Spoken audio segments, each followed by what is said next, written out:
హరే శ్రీనివాస. భారతదేశం వేదభూమి, తపోభూమి, జ్ఞానభూమి. ఎందరో మహానుభావులకు జన్మనిచ్చి ఈ మహత్తరమైనటువంటి భూమి వారిని మహామహోపాధ్యాయులుగా తీర్చిదిద్ది నా ఒక కర్మభూమి. నవ విధాలైనటువంటి భక్తి మార్గాలైన శ్రవణం, కీర్తనం, విష్ణోహ స్మరణం, పాదసేవనం, అర్చనం, వందనం, దాస్యం, సఖ్యం, ఆత్మనివేదనం అనే నవ విధాలైన ఈ భక్తి మార్గాల ద్వారా ప్రతి ఒక్కరూ ఆధ్యాత్మిక చింతన చేస్తూ భగవంతుని సాన్నిధ్యం పొందాలని తపించినటువంటి మనిషి ఉండడు అంటే అతిశయోక్తి కాదేమో. కలియుగం ప్రారంభం కాకముందు ద్వాపరయుగం చిట్ట చివరిలో శ్రీకృష్ణ భగవానుడి అవతారం పరిసమాప్తి అయిన తర్వాత ఆనాటి మునిశ్రేష్ఠులందరూ ఎంతో దూరదృష్టితో కలియుగంలో వచ్చేటువంటి వ్యగ్రతలను ముందుగానే గ్రహించి సృష్టికర్త అయినటువంటి బ్రహ్మదేవుని వద్దకు వెళ్ళి ఈ కలియుగంలో వచ్చే కలి ప్రవేశం తర్వాత జరిగే వ్యగ్రతల నుంచి తమ యొక్క అనుష్ఠానం, జపాలు వంటివి ఏ రకమైనటువంటి నిర్విరామంగా జరగాలి అనేటువంటి సత్సంకల్పంతో బ్రహ్మదేవుడి వద్దకు వెళ్తే బ్రహ్మదేవుడు దర్భలతో ఒక చక్రాన్ని తయారు చేసి దీని ఇరుసు ఎక్కడైతే ఈ ప్రపంచంలో భూమండలంలో ప్రవేశిస్తుందో అక్కడ పాపం ఉండదు అనే ఉద్దేశంతో దాన్ని భూమి మీదకి వదిలాడు. ఆ ఇరుసు తిరుగుతూ వచ్చి ఈ నైమిషారణ్యంలో ఉన్నటువంటి అభయారణ్యంలో పడింది. ఇటువంటి పవిత్ర భూమిలో కలి ప్రవేశించడు. ఇక్కడ ఏమి చేసినా 100కు 200 రెట్లు పుణ్యం వస్తుంది అని పురాణాల ప్రతీతి. ఈ పుణ్యక్షేత్రంలోనే శ్రీమద్ భాగవతాన్ని వ్యాస మహర్షి ద్వారా రచించబడింది. మొట్టమొదటిగా భూమి మీద పరీక్షిత్ మహారాజు సుఖబ్రహ్మచే ఈ యొక్క భాగవతాన్ని తొలిసారిగా విన్నారు. తరువాత సౌనకాది మహామునులు సూత మహామునిచే ఈ పవిత్ర క్షేత్రంలో విన్నారు. ఇటువంటి పవిత్రమైనటువంటి కార్యక్రమాన్ని తిరుమల తిరుపతి దేవస్థానం దాస సాహిత్య ప్రాజెక్ట్ విశేషాధికారి శ్రీమాన్ పగడాల ఆనంద తీర్థాచార్యుల వారి ఆధ్వర్యంలో గత 17 సంవత్సరాలుగా నిర్విరామంగా దాదాపుగా 3000 మంది భక్తులతో ఈ యొక్క నైమిషారణ్య క్షేత్రంలో భాగవత సప్తాహం నిర్వహిస్తూ ఉన్నారు. ఈ కార్యక్రమం ఇంత అద్భుతంగా జరగడానికి ఇక్కడికి వచ్చినటువంటి భక్త మహాశయులందరూ ఎంతో పూర్వపుణ్యం ఉంటే తప్ప ఇటువంటి క్షేత్రంలో అడుగు పెట్టలేరు అని ఎన్నో పురాణాలు చెప్తున్నాయి. ఈ నేపథ్యంలో ఈరోజు ఇక్కడికి చేసి ఈ భాగవత సప్తాహాన్ని వింటున్న మీరందరూ నిజంగా మోక్షాన్ని పొందడానికి ఒక మెట్టు ఎక్కినట్టే. ఇటువంటి కార్యక్రమాన్ని నిర్వహిస్తున్నటువంటి శ్రీమాన్ పగడాల ఆనంద తీర్థాచార్యుల వారికి ప్రణిపాతములు తెలియచేసుకుంటూ, ఇటువంటి కార్యక్రమం ద్వారా మనందరం శ్రవణం చేస్తున్నామంటే ఆ పరమేశ్వరుని నిర్హేతుక కరుణా కటాక్ష వీక్షణాలు మనందరిపై ఉన్నాయి అని అర్థం. హరే శ్రీనివాస్. సింధుర్ నిత్య లక్ష్మీ సమేతో నిఖిల నిగమ వేద్యో నిస్తులో వెంకటేశః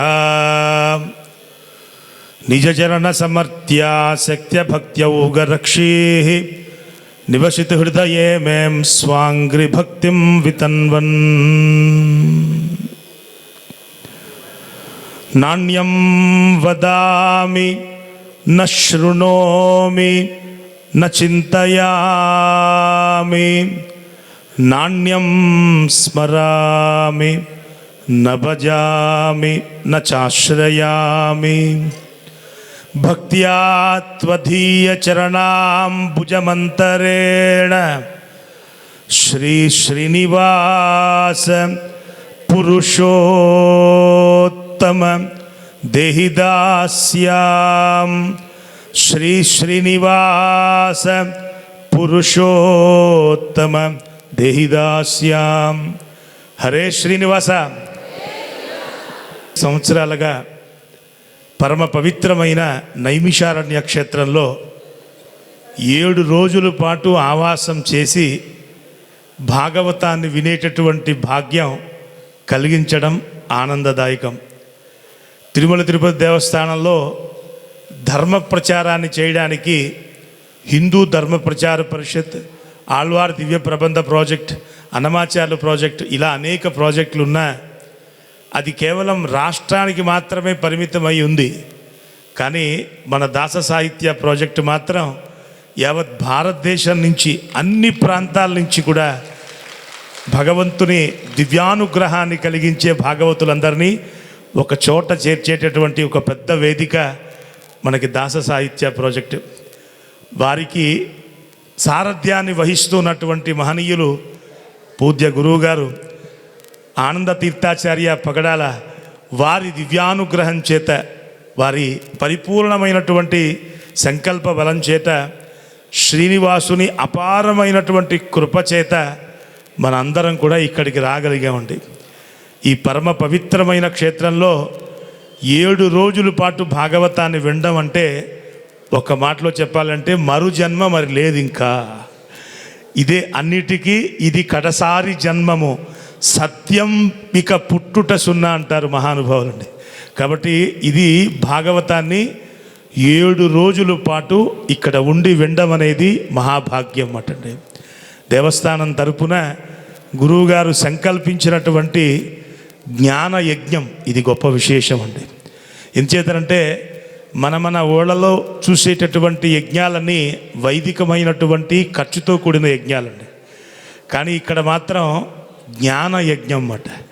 ఎంత జ్ఞాన యజ్ఞం అంటే మనం చీకట్లో ఉన్నాం, చీకటి నుంచి వెలుతురులోకి రావడానికి ఉపయోగపడేటటువంటి గొప్ప మార్గం అమ్మ. మీ అందరికీ సవినయంగా మనం చేసుకునే మాట ఏమిటంటే ఎంతో కష్టపడి ఇక్కడికి వచ్చారు. ఈ క్షేత్రంలో ఉట్టప్పుడు వచ్చినా ఇక్కడ చుట్టూ అనేక క్షేత్రాలు చూసి దర్శించుకోవచ్చమ్మా. ఆలయాలు చూడడం, లేకపోతే నదికి వీటికి వాటికి వెళ్ళడం అనేది జరుగుతూ ఉంటుంది. కానీ ఈ సందర్భంలో మనకు అవకాశం ఏమిటంటే భాగవతాన్ని ఇక్కడ కూర్చొని వినేటటువంటి భాగ్యం అన్నమాట. చాలా అదృష్టం అమ్మా. ఎంతో పుణ్యం చేసుకుంటేనే కానీ ఈ క్షేత్రంలోకి రారు. ఈ క్షేత్రంలో మీరు ఒక్కలే కాకుండా మనందరికీ ఆచార్యుడిని ముందు పెట్టుకుని ఆచార్యుడు వారు చెప్తూ ఉన్నటువంటి భాగవతాన్ని వినడం అంటే అది ఎంతో జన్మాంతర సుకృతం ఉంటే కానీ కలగదు. మీరంతా అదృష్టవంతులు. దయించి ఈ 7 రోజులు కూడా ఎట్టి పరిస్థితుల్లో కూడా భాగవతాన్ని వినకుండా మాత్రం సమయాన్ని వృధా చేసుకోకండి. ఎందుకంటే కలియుగంలో భాగవతం ఒక్కటే మనుషుల్ని బాగుపరచడానికి ఉపయోగపడేటటువంటిది మాట. మహానుభావుడైన పరీక్షిత్ మహారాజు గారికి స్వయంగా సుఖ మహర్షి వారే స్వయంగా వచ్చి చెప్పినట్లుగా ఇవాళ మీ అందరి దగ్గరికి మన గురువుగారు ఆచార్యులు వారు చక్కగా గురువుగారు ప్రధానంగా వచ్చి మీ అందరికీ ఈ భాగవత ప్రవచనాన్ని అందించేటటువంటి కైంకర్యాన్ని వారు ప్రారంభిస్తున్నారు. కాబట్టి ఎట్టి పరిస్థితుల్లో మీరు సమయాన్ని వృధా చేసుకోకండి. ఇది భాగ్యం అమ్మా. ఇది మీ కుటుంబానికి భాగ్యం, మీకు భాగ్యం. మనం పడుకోవడానికి ఇక్కడికి రాలేదు. ఎందుకంటే 365 రోజులు మన ఇళ్లల్లో మనం పడుకుంటాం. ఇది కర్మభూమి, వేదభూమి, యజ్ఞభూమి. మీరు కూర్చున్న ప్రదేశంలో కోట్లాది మంది ఋషులు ఇక్కడ తపస్సు చేసిన భూమి.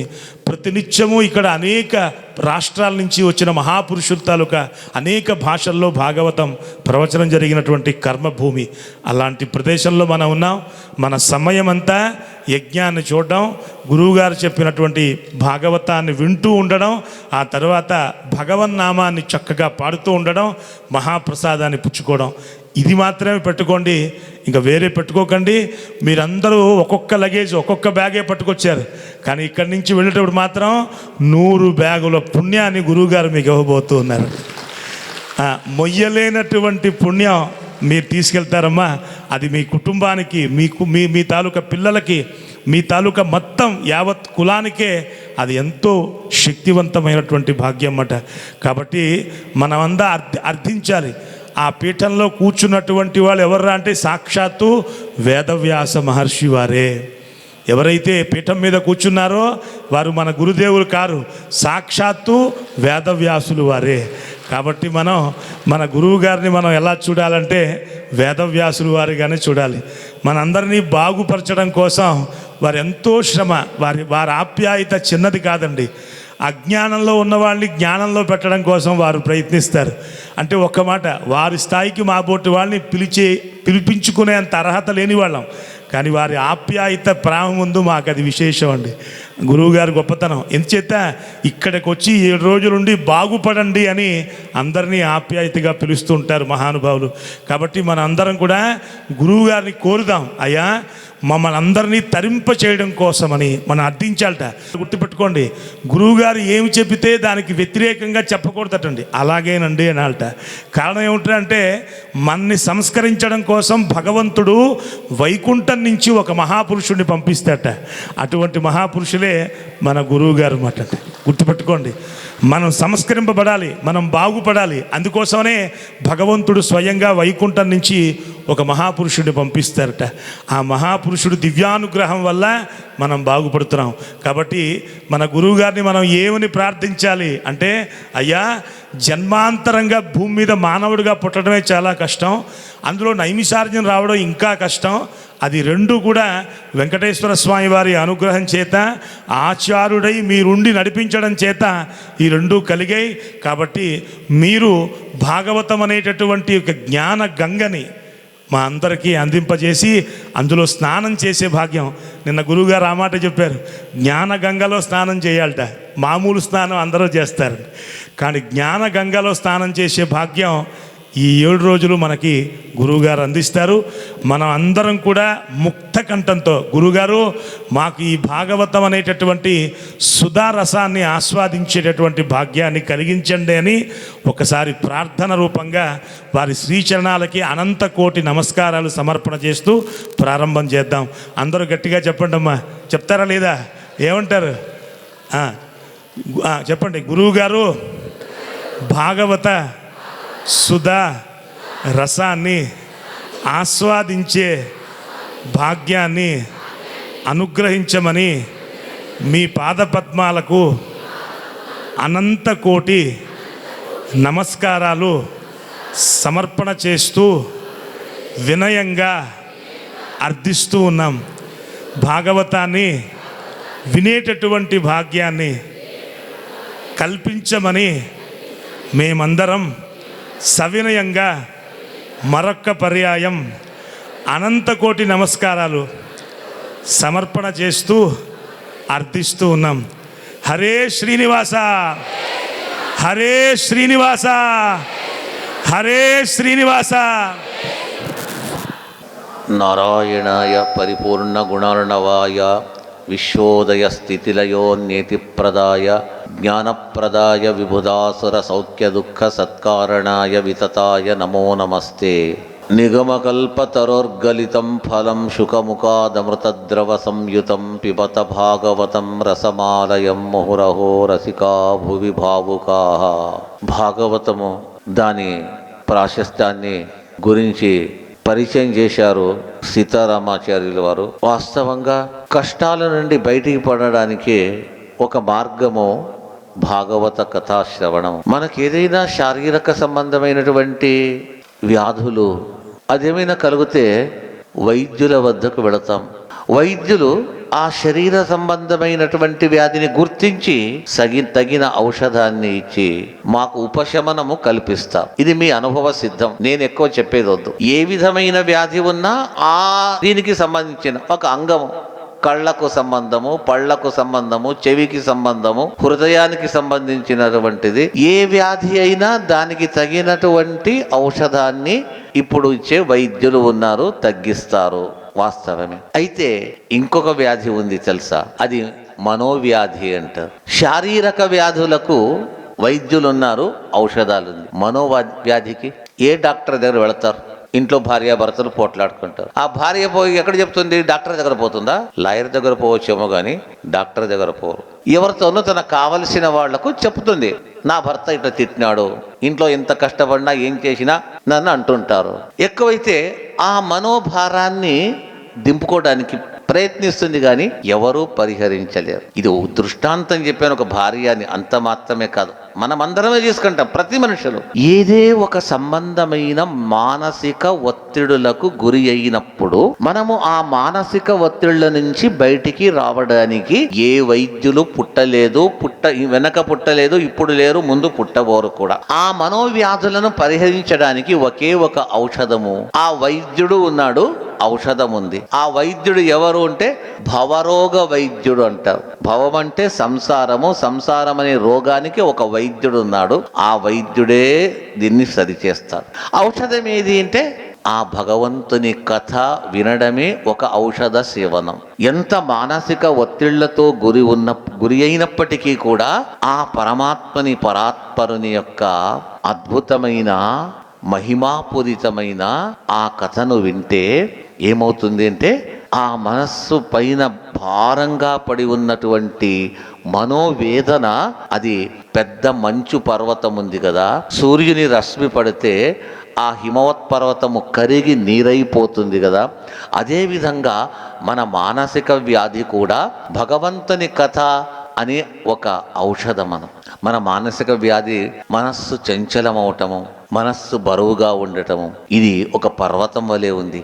దానికి సూర్యరశ్మి ఏది అంటే భగవంతుని కథా కాలక్షేపం. ఆ భగవంతుని కథ వింటే అది కరిగి ఆ ఔషధం దానితో కరిగి ఆ వ్యాధి, ఆ మనోభారము క్రమంగా తగ్గిపోతుంది. దీని కొరకు వేరే డాక్టర్ వద్దు, వేరే ఫీజు వద్దు, ఏ ఔషధ సేవన వద్దు, ఒకే ఒక భగవంత్ కథా కాలక్షేపము.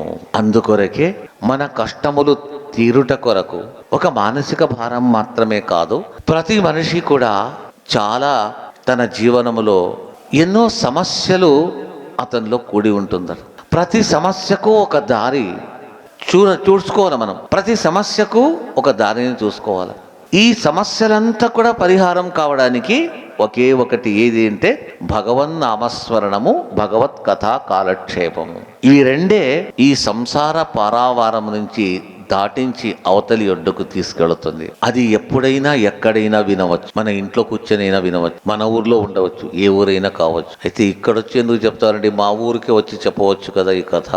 మన ఊరికే వచ్చి మేము రాజమండ్రిలో ఉన్నాము, మేము గుంటూరులో ఉన్నాము, విజయవాడలో ఉన్నాము, హాయిగా మా ఇంట్లో మేము సోఫా సెట్లో కూర్చుంటాము, ఏసీ ఫ్యాన్ కింద కూర్చుంటాము, లేదా శీతాకాలం అంటే ఒక హీటర్ వేసి కూర్చుంటాము. మీరే వచ్చి మాకు చెప్పండి అంటారు. చెప్పవచ్చు, వినవచ్చు, లేదని కాదు. అక్కడ వింటే తప్పేం కాదు, పుణ్యం వస్తుంది. ఎప్పుడైనా ఎక్కడైనా భగవత్ కథ కాలక్షేపము, భగవన్ నామస్మరణానికి ఇట్లా చేయకూడదని ఎక్కడ చెప్పలేదు. భగవంతుని నామస్మరణానికి మీరు స్నానం చేసినా చేయకపోయినా పర్వాలేదు, నామస్మరణం చేయండి. లేదండి రైల్లో పోతున్నామండి, స్నానం చేయలేదు, స్నానం చేయకున్నా మనస్సులో నామస్మరణం చేసుకో, తప్పేం కాదు. ఎక్కడో వెళుతున్నాము, రైలు లేటుగా ఉంది, బస్సు లేట్ అయిపోయింది, ఎక్కడో ఒక చోట ప్రవచనం జరుగుతూ ఉంటుంది, కూర్చొని వినవచ్చు. ఎక్కడున్నా ఎప్పుడున్నా భగవంతుని కథ మనకు సుఖదాయకమే. కాకపోతే అందులో ఒక ప్రత్యేకత ఏమంటే గొప్ప క్షేత్రములు, ఆ క్షేత్రంలో వినుట అది ఇంకా ఎక్కువ పుణ్యదాయం. మరి ఆ క్షేత్రంలో వెతికి చూస్తే నైమిషారణ్యం అనేది సర్వ పురాణములకు పుట్టినిల్లయింది. మనం బంధువుల ఇంటికి, స్నేహితుల ఇంటికి వెళ్ళడము, మన తీర దగ్గరి బంధువుల ఇంటికి వెళ్ళడంలో వ్యత్యాసం ఉంది. మహిళలు ఏం చేస్తారు, వాళ్ళకి సమయం దొరికితే సంవత్సరానికి ఒకసారి తమ పుట్టినింటికి వెళతారు. కావలసిన ఇతర బంధువుల ఇంటికి వెళ్ళవచ్చు, వెళ్ళకపోవచ్చు, అయితే పుట్టినింటికి మాత్రం తప్పనిసరిగా వెళతారు. ఎందుకు అంటే నాకు జన్మనిచ్చిన తల్లి, నా తోబుట్టువులైనటువంటి అక్క చెల్లెళ్ళు, అన్నదమ్ములు వారు ఉన్నారు అని జన్మనిచ్చిన తల్లిదండ్రులు ఉన్నటువంటి ఆ స్థలానికి మనం ఎలాగా వెళతామో అదేవిధంగా మమ్మలను ఉద్ధరించే ఏ పురాణములైతే ఉందో ఆ పురాణములకు పుట్టినిల్లు ఏది అంటే ఈ నైమిషారణ్య క్షేత్రం. మన తల్లి ఇంటికి ఎలాగా వెతుక్కని వెళతామో పురాణములకు తల్లి అయినటువంటి జన్మనిచ్చిన ఈ జన్మభూమి అయిన నైమిషారణ్యము కూడా ఇది ఒక గొప్ప మహత్తరమైన క్షేత్రం.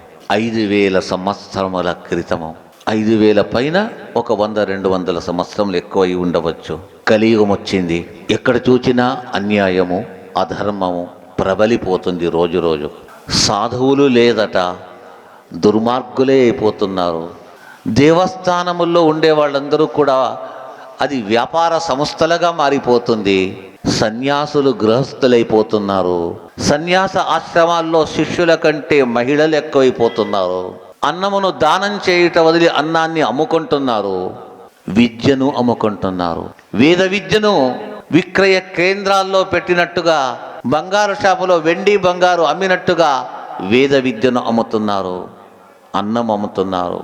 ఇది ఘోరమైన కలియుగము యొక్క లక్షణం. ఇది ఇలాంటి కలియుగము నానాటికి ప్రబలిపోతుంది. ఆ కలి యొక్క హస్తము కబంధ హస్తము వలె సమస్త జగత్తును, భూమినంతా ఆక్రమించేసిందట. కలికి ఇష్టమేదంటే ఎవడు సనాతన ధర్మములో ఉన్నాడో వాన్నే ముందు కొడతామని అటువంటి వారి ఇంటికే వెళతాడట. అక్కడే అన్యాయ అధర్మాలను ప్రారంభించి ఇక సాధారణ మంది దగ్గరికి వస్తాడట.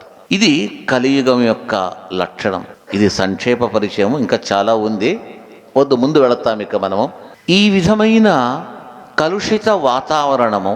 అలాంటి వాతావరణం వచ్చినప్పుడు ఆశ్రమాల్లో ఉండే ఋషులు మునులందరూ బ్రహ్మలోకానికి వెళతారు, బ్రహ్మను ప్రార్థిస్తారు. బ్రహ్మ, మాకేమో ఆయుష్ ఉంది, ఇంకా బతకాలమేమో, కాకపోతే కలియుగంలో జీవించలేం, ఆ అధర్మాన్ని చూడలేం, అన్యాయాన్ని ప్రతిఘటించలేం, ఎక్కడైనా ఒక చోట కూర్చొని అనుష్ఠానం చేసుకుంటామంటేనా సిద్ధించడం లేదు. దీపములో వత్తి సరిచేసి నూనె వేస్తే దీపం వెలుగుతుంది, నీరు వేస్తే దీపం ఆరిపోతుంది. ఈ కలియుగంలో మనం ఎంత జపం చేసినా దీపములో నీరు పోసినట్టుగా అయిపోయి మన జపము క్షీణించిపోతుంది. కారణము కలి అనే ఒక గాలి వేగంగా వీస్తూ ఆ జ్ఞాన జ్యోతిని ఆర్పివేస్తుంది. అందుకే మేము ఒకటి నిశ్చయించుకున్నాం, కలియుగం వచ్చినా, కలి అన్ని చోట్ల ప్రవేశించినా ఎక్కడ ప్రవేశించడు, ఎక్కడ కూర్చుంటే మా జపము తపము అనుష్ఠానము వేగవంతంగా సాగుతుంది, కుంఠితము కాకుండా అది గంగా ప్రవాహము వలె నిత్యకర్మానుష్ఠానము సాగుతూ పోతుందో అలాంటి స్థలము.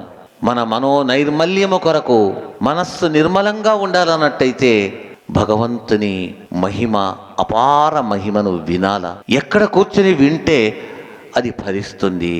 అలాంటి స్థలం ఒకటి కావాలా, మీరే చూపించాలా. ఈ భూమండలములో భరతఖండములో ఎక్కడ మనకు తపస్సుకు అంతరాయము రాకుండా నిరాటంకంగా తపస్సు కొనసాగుతుందో అలాంటి స్థలాన్ని మాకు చూపండి అని ప్రార్థించగా బ్రహ్మ మహావిష్ణువును ప్రార్థించి అతని అనుగ్రహము చేత ఒక చక్రాన్ని పొంది ఋషులతో బ్రహ్మ చెప్తాడట, ఋషులారా, నేను మీ ప్రశ్నకు సమాధానం, ఏ క్షేత్రము మీ తపస్సుకు అనుకూలంగా ఉంటుందో అలాంటి తపోభూమిని కావాలని కోరుకున్నారు కదా, ఆ తపోభూమిని నన్ను అడిగారు. నేను కూడా మా స్వామి, మా ఇలవేల్పు, మా తండ్రి, మా సర్వస్వం అయిన ఆ మహావిష్ణువుకు మొరపెట్టుకున్నాను. అతడు సూచించడానికి ఈ చక్రాన్ని పంపాడు.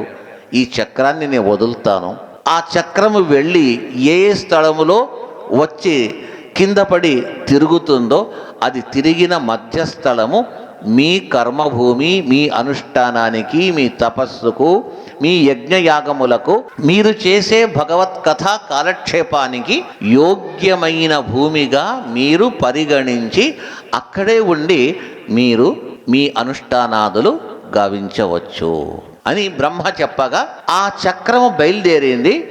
ఆ చక్రము వెంట ఈ ఋషులందరూ పరిగెత్తుకుంటూ వచ్చారట. ఆ లోకము నుంచి ఆ చక్రము వచ్చి కర్మభూమి అయిన ఈ భరతఖండానికి వచ్చిందట. ఈ భరతఖండములో వింధ్యా పర్వతమునకు ఉత్తర దిగ్భాగము, హిమవత్ పర్వతానికి దక్షిణ దిగ్భాగము, గంగకు పశ్చిమ తీరమైనటువంటి ఈ భూమికి, ఈ క్షేత్రానికి వచ్చింది.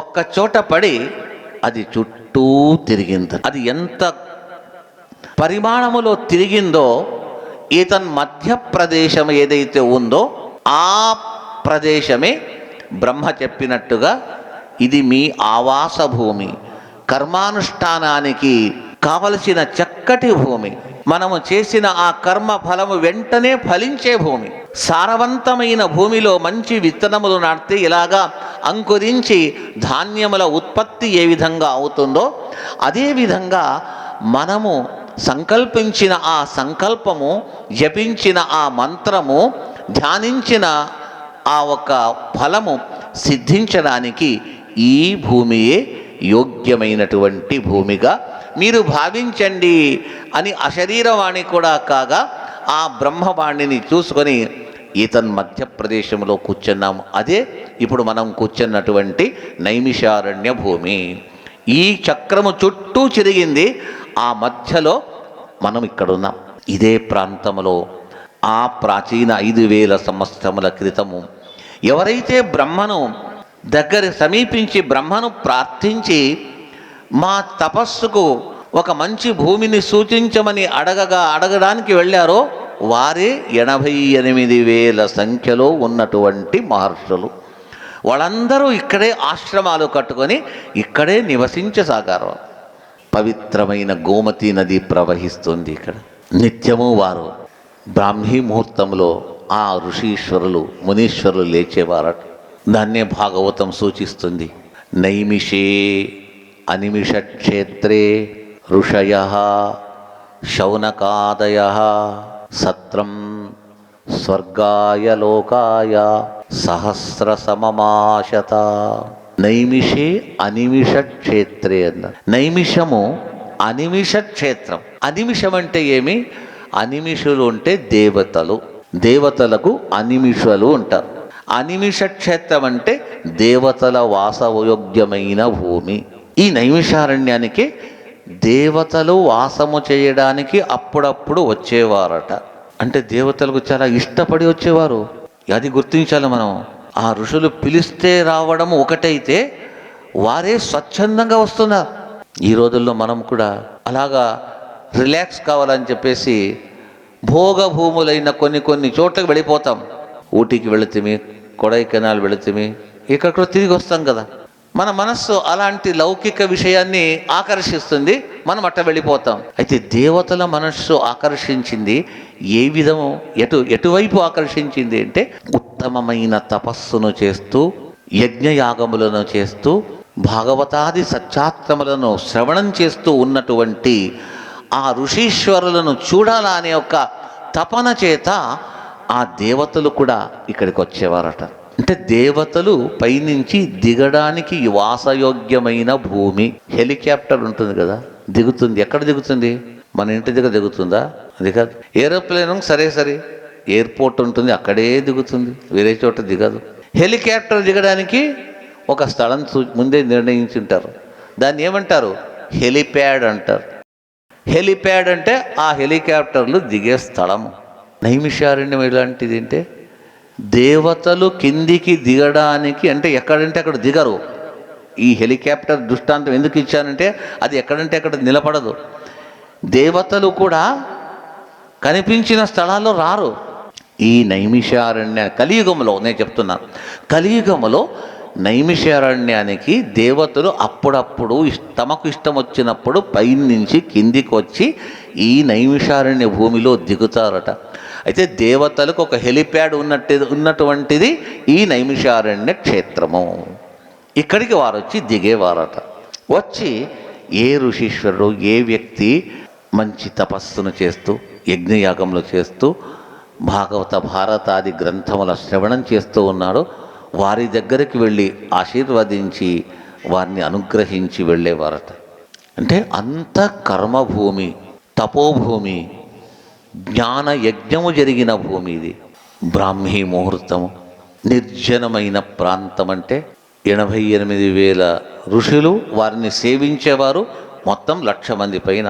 ఇప్పుడు ఎంత పాపులేషన్ ఉందో నైమిషారణ్యంలో తెలియదు, కానీ ఆ రోజు 1,00,000కు తక్కువ లేకుండా, అంటే వేరే వాళ్ళు కాదు, మళ్ళా చూడడానికి వచ్చిన విజిటర్స్ కాదు, మేము కొన్ని రోజులు ఉంటామని చెప్పేసి ఒక ఊరు ఉన్నా, ఊర్లో కొన్ని ఫ్యామిలీస్ ఉన్నా, కిరాణా షాప్ వాడు కొట్టు పెట్టుకోవాలి కదా, కూరగాయలు అమ్మేవాడు ఉండాలి కదా, మెడికల్ షాప్ ఉండాలి కదా.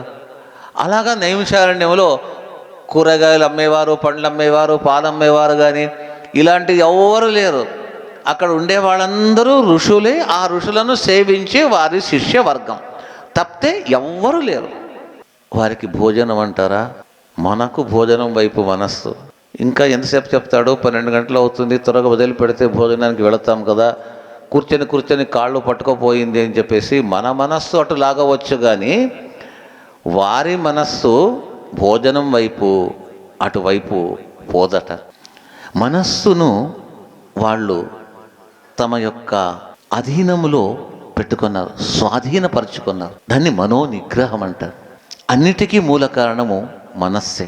ఇంద్రియములు ఉంది, అయితే ఇంద్రియములు అవి స్వతంత్రం కాదు, మనస్సు అధీనం. మనస్సు ఏ వస్తువును అపేక్షిస్తే ఇంద్రియము ఆ వస్తువు దగ్గరికి వెళుతుంది. కాబట్టి అన్నిటికీ మూల కారణము మనస్సు. అయితే అది పాదరసం కంటే వేగమైంది. అలాంటి మనస్సును తమ తపశ్శక్తి చేత, నిత్య కర్మ అనుష్ఠానం చేత మనస్సును పూర్తిగా స్నానం చేసిన తర్వాత తడిగుడ్డను పిండుతాం కదా, పిండేస్తే అందులో ఉండే నీళ్ళంతా ఎలా వెళ్ళిపోతుందో, వీరు తమ తపశ్శక్తి చేత ఆ మనస్సు అనే వస్త్రాన్ని పిండి లోపల ఉండే కామక్రోధాలను కూడా పిండి వేశారట. లోపల ఏమీ లేదు, ఆ మనస్సు మాత్రమే ఉంది. ఆ మనస్సుకు వీరు ఆ జీవుడు ఏం కోరుతాడో దాని వైపు వెళుతుంది. కానీ మనం ఏం చేస్తున్నాము, మనస్సు చెప్పిన చోట వెళుతున్నాం, కానీ మనం చెప్పిన చోట మనస్సు వెళ్ళటం లేదు. అది వ్యత్యాసం ఉన్నది.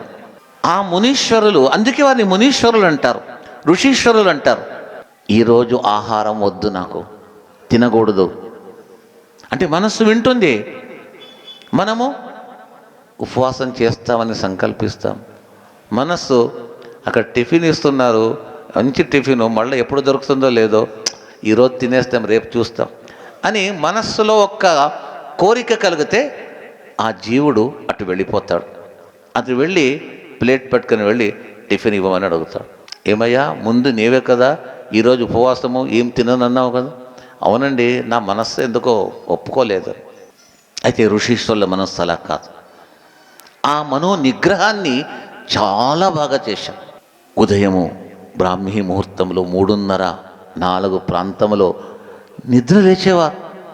ఆ సమయంలో అనుష్ఠానం, గోమతి స్నానం చేసి అప్పుడే వారి నిత్య కర్మానుష్ఠానాలు చేసి వేదముల పారాయణము ఎందుకంటున్నానంటే, ఒక్కొక్క వేదము ఎన్నో శాఖలు, ఎన్నో బ్రాంచెస్, బహుశాఖ విత్పన్నులైన వేదజ్ఞులు ఉండేవారు. వారి శాఖ ఆ సూక్తములను పఠించేవారు. ఎవరైనా కొత్తవాడు అటు వచ్చాడంటే వేదఘోషతో ప్రతిధ్వనించేది ఈ భూమి. ఎక్కడ చూసినా ఆ అరుణోదయ బ్రహ్మీ ముహూర్తంలో వేదఘోష, సుశ్రావ్యమైన కంఠం, మంచి కంఠంతో అదొక సంగీతముగా ఉండేదట, సంగీతమయంగా ఉండేది ఆ వేద మంత్రం. సంగీతాన్ని మంచి కీర్తన పాడేటప్పుడు ఆ కీర్తన ఎప్పుడు ఇంకా బాగా శోభిస్తుంది అంటే దానికి వాద్య సహకారం ఉన్నప్పుడు. వయలిన్, మృదంగము, తబలను, ఇలాంటి సాధనలు ఎలా పెట్టుకుంటారు కదా, ఆ వేదానికి కూడా ఒక సంగీతం వలె ఉందా, సంగీత సాధనముల వలె ఉందా అనేటట్టుగా ఈ అరణ్యములో స్వాభావికంగా తిరిగే కోకిల, చిలుకమున్నగు పక్షులంతా కూడా కిలకిల ధ్వనుల చేత ఆ వేద మంత్రానికి ఒక పుష్టిని కలిగించేదట. మూడవ వ్యక్తికి వినేవానికి ఎంత ఆనందంగా ఉండేది, ప్రశాంతమైన వాతావరణం. అప్పుడప్పుడే ఆ చీకటి వెళ్ళి ఇక వెలుగు రావడానికి సూర్య భగవానుడు తన యొక్క ఆ స్థానాన్ని అలంకరించి పైకొస్తున్నాడు. సూర్యకిరణములు పడుతూ ఉంది. ఆ సమయానికి అంతవరకు తమ అనుష్ఠానాదులు, పారాయణాదులు ముగించుకునేవారు.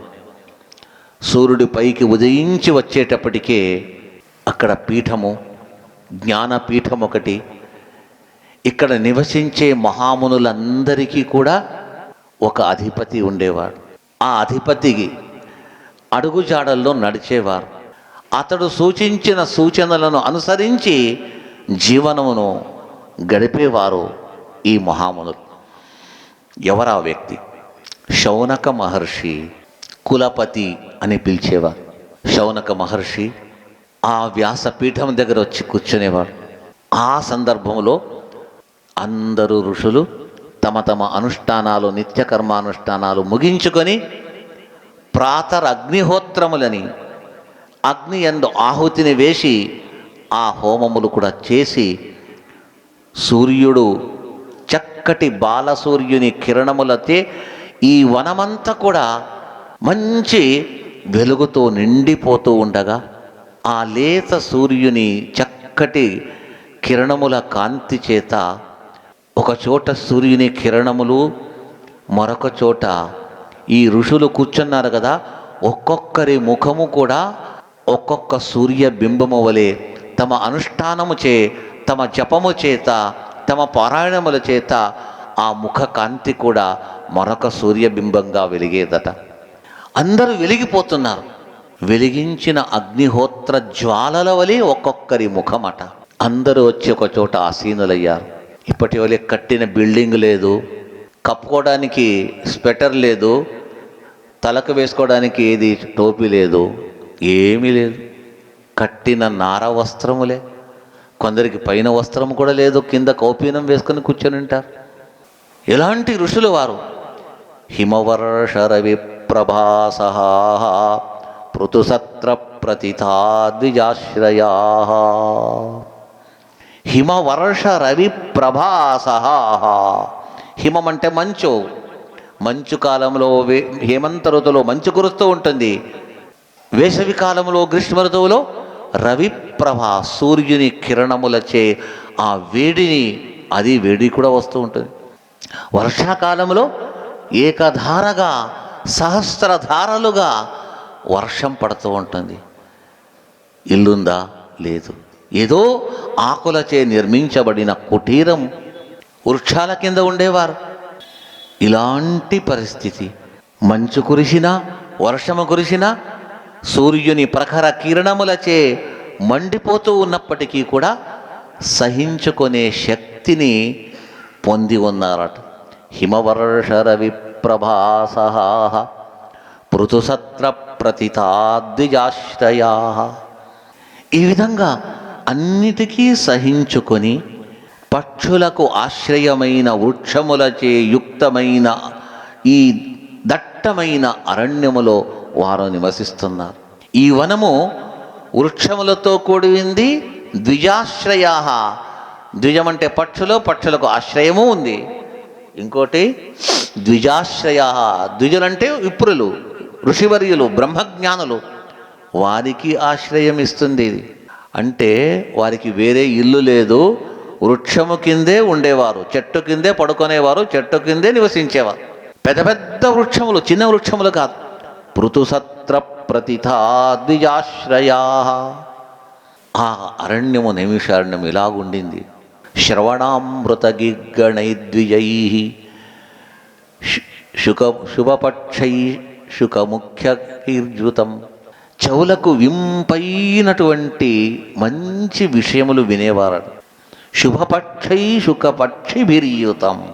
శ్రవణములకు ఆనందకరమైన మంచి వేదఘోష, మంచి ప్రవచనములు వింటూ ఆ చెవిలో అది పడితే వారికి పంచభక్షములు తింటే ఎంత తృప్తి కలగారో దానికంటే తృప్తి ఆ చెవుల ద్వారా మంచి విషయములను వినటం వల్ల కలిగేదట. శ్రవణామృతం అంటున్నదని ఎవరు చెప్తున్నారు? శ్రవణామృత గీర్గణై ద్విజై. ద్విజులు ఎవరు? ద్విజుడు శుకాచార్య, ద్విజుడు వేదవ్యాస మహర్షి, శౌనక మహర్షి. వాళ్ళందరూ చెప్పే విషయాలు వినేవారు. లేదా వారంతకు వారు కూర్చొని ఉండగా ఋషులు ఆకాశంలో, ఈ వనములో ఉండే పక్షులంతా కూడా, ద్విజములంటే పక్షులకు ద్విజ అంటారు, అవి కూడా మంచి సంతోషంతో గానం చేసేదట. ఈ భూమిని, ఈ వనమును, ఈ అరణ్యమును భగవంతుణ్ణి కొనియాడేదట ఆ పక్షులు కూడా. అవి కూడా వినేవారంట వీళ్ళు. అంటే వీరికి బాహ్య ప్రపంచ జ్ఞానం లేదు. ఎంత ఉన్నా ఈ అరణ్యములో కూర్చొని అహర్నిశలు భగవత్ కథాశ్రవణము తమ నోటి చేత వేదాంత శాస్త్రముల ప్రవచనము జరిగేది. ప్రతినిత్యము శౌనక మహర్షి సూర్యోదయ కాలంలో వచ్చి కూర్చోగా అందరూ తమ తమ అనుష్ఠానాలు ముగించి అతని ముఖము నుంచి ఏమొస్తుందో వినాలని కాతుర ఉత్సాహము చేత, కుతూహలము చే ఋషులందరూ నిశ్శబ్దంగా, అంటే మౌనంగా ఉండేవారట. 2-3 చేరితే మాటలు ప్రారంభమవుతుంది. అలాంటిది 88,000 మంది చేరారు. పైగా వారి శిష్యులు చేరారంటే 1,00,000 మంది చేరితే ఎన్ని కంఠములు వినిపించారు. కొద్దిగే జనాలు ఉన్నటువంటి ఈ భాగవత ప్రవచనములోనే ఒక్క నిమిషము ఆపినా ఆపకపోయినా మధ్యలో తమ మాటలు తాము మాట్లాడుతూ ఉంటారు. మన అప్పుడు 1,00,000 జనాలు చేరినప్పుడు ఎన్ని కంఠములు వినిపించి ఉండాలా? అంటే ఒక్కరూ మాట్లాడలేదట. పిన్ డ్రాప్ సైలెంట్ అంటారు కదా, ఆ ఋషీశ్వరులు మునీశ్వరులు ఎవ్వరూ మాట్లాడేవారు కాదు, మౌనంగా ఉండేవారు అందరూ కూడా. ఎందుకంటే మేము ఏమైనా మాట్లాడితే ఆ గురువుగారు చెప్పే అంశము తప్పిపోతే మళ్ళా లేదు. ఈరోజు వలె ఎవరైనా రికార్డర్ పెట్టుకుని రికార్డు చేసుకునే సాధనం ఉండిందా? లేదు. పుస్తకాలు ఉండిందా? లేదు. మళ్ళా తిరిగి చెప్పాలంటే కుదరదు. అప్పుడే వినాల.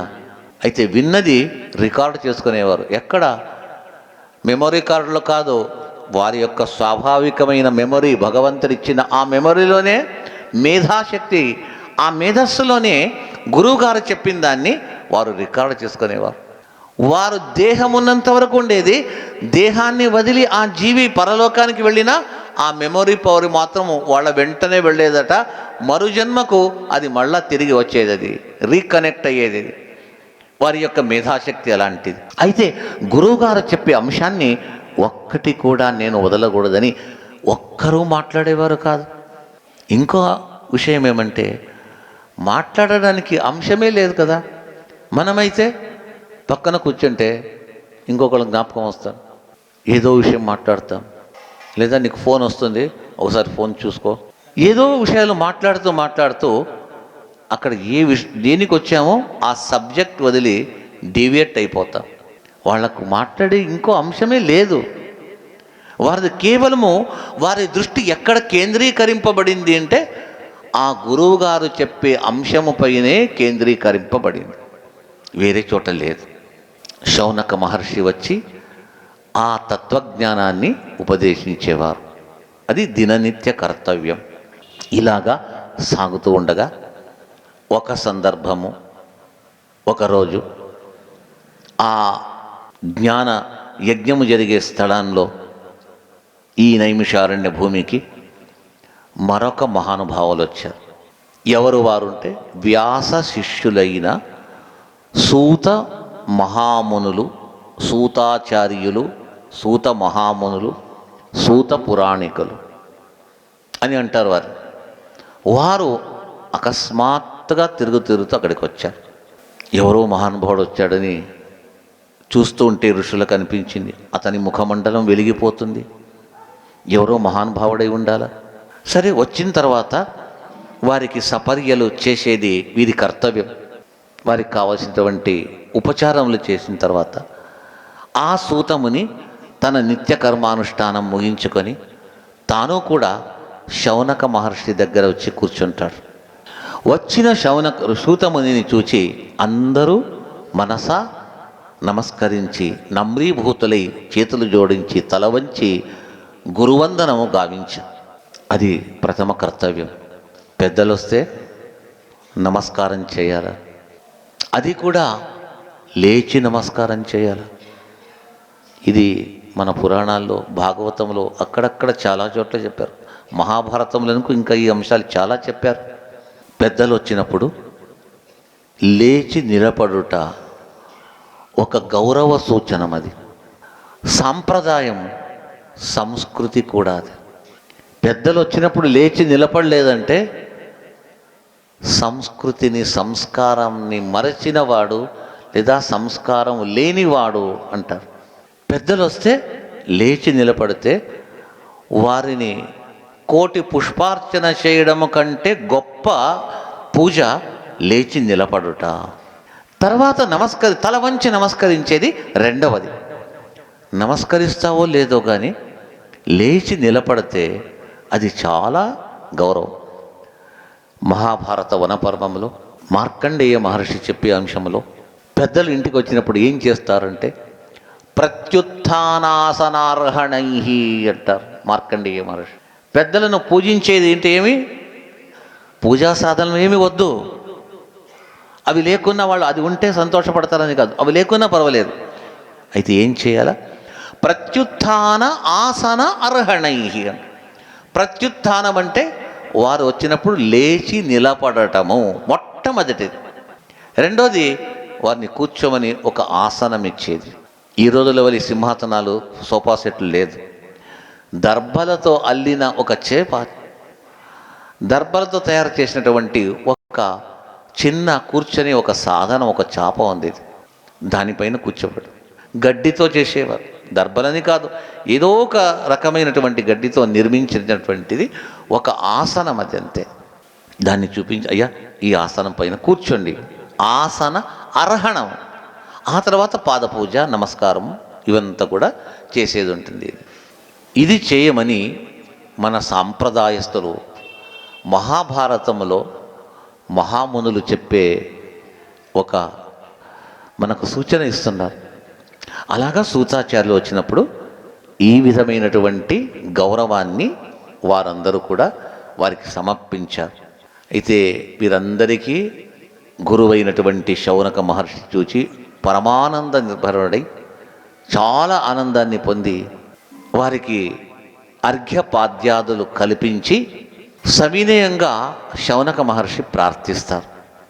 ఇక్కడ ఒక్క విషయం గమనించాలా, శౌనక మహర్షి ప్రార్థించాడు సూత పురాణికులను అంటే, శౌనక మహర్షికి తెలియని విషయాలు సూత మహర్షులు చెప్పారా, అతని కంటే గొప్పవాడా చిన్నవాడా అనే ప్రశ్న రాగా, సూత మహర్షి కంటే శౌనక మహర్షి చాలా రెట్లు అత్యంత గొప్ప మహావిద్వాంసుడు, గొప్ప జ్ఞాని, మహాతపస్వి. అయితే ఎవరైనా మంచి విషయాలు చెప్పడానికి వస్తే వారిని గౌరవించి వారి ద్వారా తనకంటే చిన్నవాడే అయినా చెప్పే విషయాలు మాత్రము భగవంతుని తాత్విక తత్వ సంబంధమైన విషయాలు కాబట్టి ఎవరు చెప్పినా వినాలా, అది పుణ్యదాయకమనే భావన చేత శౌనక మహర్షి అతని వినమ్రంగా ప్రశ్నిస్తాడు అని మహాభారతంలో చెప్పారు. అందుకే సూత శౌనక సంవాదాత్మకమైన ఈ కథలో సూత పురాణికుని కంటే శౌనక మహర్షి చాలా రెట్లు గొప్ప జ్ఞాని, విజ్ఞాని అతను. అయితే ఏదైనా ఒక తత్వజ్ఞానం బయటికి రావాలంటే ఒక సందర్భం రావాలట. ఇంతకాలం నుంచి శౌనక మహర్షి మాత్రమే ఉన్నారు, శిష్యులకు అపారమైన తత్వ విద్యను చెప్పారు. ఇంకొక విద్వాంసుడు వస్తే పరస్పర చర్చల చేత ఇంకా కొత్త విషయాలు బయటికి వస్తుంది. మా శిష్యులకు ఆ కొత్త విషయాలు తెలపాల. పైగా ఈ సూత మహర్షి వ్యాస భగవానుల శిష్యుడు. వ్యాసులకు ఎలా గౌరవం ఇస్తామో వ్యాస శిష్యునికి అలాంటి గౌరవాన్ని కల్పించాల.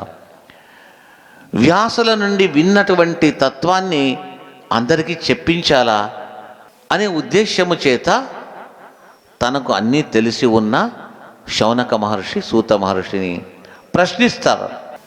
ఆ ప్రశ్నలకు ఉత్తరమే శ్రీమద్ భాగవత కథ.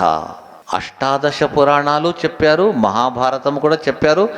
ఈ సూత మహర్షులు శౌనక మహర్షి అడగగా, శౌనక మహర్షి అడుగుతున్నాడంటే తన గురించి కాదు, తన శిష్యులైన 88,000 మంది వారి శిష్యులైనటువంటి వారందరి పరంగా వారి తరపున తానే అడిగి వారి మనస్సులో ఉండే సందేహాన్ని తీర్చడానికి శౌనక మహర్షి ప్రతినిధిగా ఉంటూ ప్రాతినిధ్యాన్ని వహిస్తూ తాను ప్రశ్నించగా ఆ ప్రశ్నకు ఉత్తరమే శ్రీమద్భాగవత కథామృతము. అందుకే ఇది సూత శౌనక కథాతత్వం అంటారు. రకరకములైన ప్రశ్నలు అడిగారు. భగవద్ అవతారము గురించి చెప్పండి, ఏ అవతారములో భగవంతుడు ఏ అద్భుతమైన మహిమను చూపించాడో అది చెప్పండి. భగవంతుడు చేసిన ఆ అవతారములో మహానుభావులైన దివ్య జ్ఞానులైన రాజర్షులు కూడా ఉన్నారు. అలాంటి రాజర్షుల యొక్క వంశాన్ని గురించి చెప్పండి. ఉదాహరణకు పృథు మహారాజు, ధ్రువ మహారాజు, ధ్రువుడు, ప్రహ్లాదుడు, ఎంతోమంది మహనీయులైనటువంటి వారు, అంబరీష మహారాజు, ఇలాంటి మహర్షుల యొక్క రాజర్షుల యొక్క కథాతత్వాన్ని కూడా భగవద్ అవతారముతో పాటు ఆ మహనీయుల చరిత్రను చెప్పండి. భగవద్భక్తుల కథను చెప్పండి. భాగవతం అంటే భగవంతుని కథ మాత్రమే అని అనుకోవద్దండి. భగవత్ కథ, భగవద్భక్తుల కథ. అందుకే భాగవతం వినడానికి ఎవరు వస్తారు అంటే భక్తులు వస్తారు అని చెప్తారు. భగవంతుడు అంటాడు, భక్తులు కాదయ్యా నేను కూడా పోతాను భాగవతం వినడానికి అంటాడట. బ్రహ్మ ఒకనాడు వైకుంఠానికి వెళ్ళి శ్రీమన్నారాయణునితో అడిగాడు, స్వామి నీ యొక్క సాన్నిధ్యం ఎక్కడెక్కడ ఉంటుంది, నీవు ఎక్కడెక్కడికి వెళతావు? అప్పుడు నారాయణుడు ఒకటి చెప్పాడు, ఎత్ర ఎత్ర చతుర్వక్త్ర శ్రీమద్భాగవతం భవేత్ గచ్ఛామి తత్ర తత్రాహం గౌర్యథా సుతవత్సల. బ్రహ్మ, ఎక్కడెక్కడ భాగవత ప్రవచనం జరుగుతుందో మొట్టమొదట నేనే పోయి వెళ్ళి కూర్చుంటాను అక్కడికి. వస్తాడా? నిజమే. మళ్ళీ ఇక్కడ వచ్చాడా? ఎందుకు కనపడటం లేదు అంటే, వస్తాడు కానీ అగుపించాడు. అగుపిస్తే అయిపోయింది. ఇంకా మనమందరం పోయి అతని కాళ్ళు పట్టుకొని, స్వామి నాకు ఇట్లయింది, నాకు అట్లయింది అని అందరూ భగవంతుని కాళ్ళు పట్టుకుంటారు. మీ పనులు చేయక కోరికలు నెరవేర్చుకుంటారు. వెళతాను నేను. ఎలాగంటే గౌర్యథా సుతవత్సల. దూడను వెతుక్కంటూ ఆవు వెళుతుంది కానీ ఆవును వెతుక్కని దూడ వెళ్ళేది కాదు ముఖ్యము.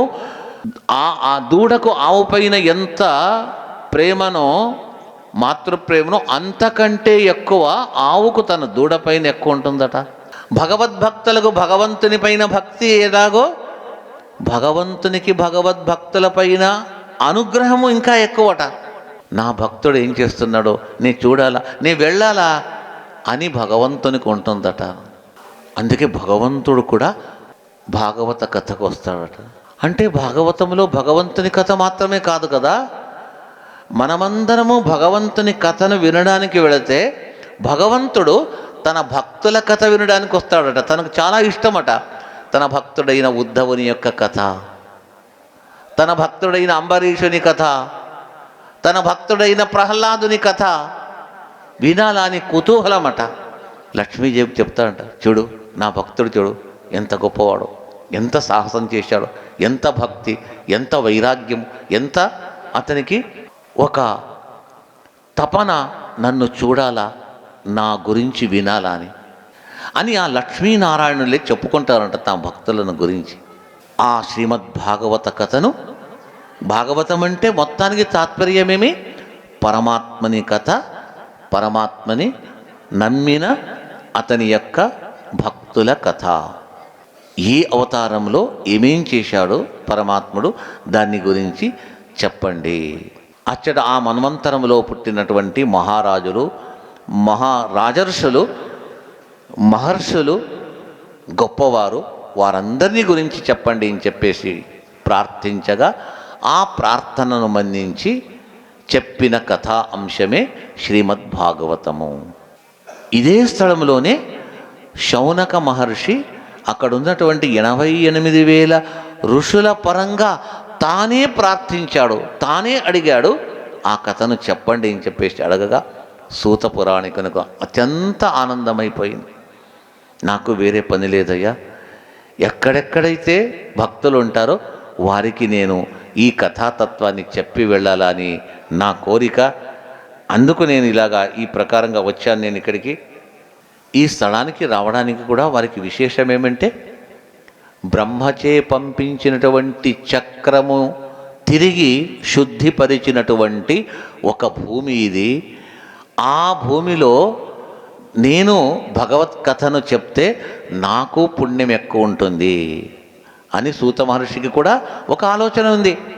ఎక్కడైనా చెప్పవచ్చు, అయితే ఈ క్షేత్రంలో చెప్పడం అనేది చాలా గొప్ప విషయం కాబట్టి ఇక్కడ వారు కూడా ఇక్కడొచ్చి ఒక్క భాగవతమే కాకుండా మిగతా 17 పురాణాలు, భాగవతం కలిపితే 18 పురాణాలు, భాగవతం మొదలితే 17 పురాణాలు, మహాభారతం, ఇవంతా కలిపి ఎంతో, దానికంటే గొప్ప గ్రంథము, ఎక్కువ శ్లోకాలు ఉండేది మహాభారతం అని.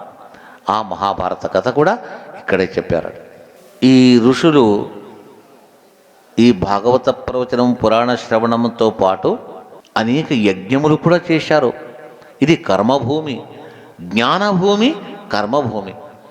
ఈ భూమి నుంచి జ్ఞానము ఉద్భవించింది, సత్కర్మలు ఉంది.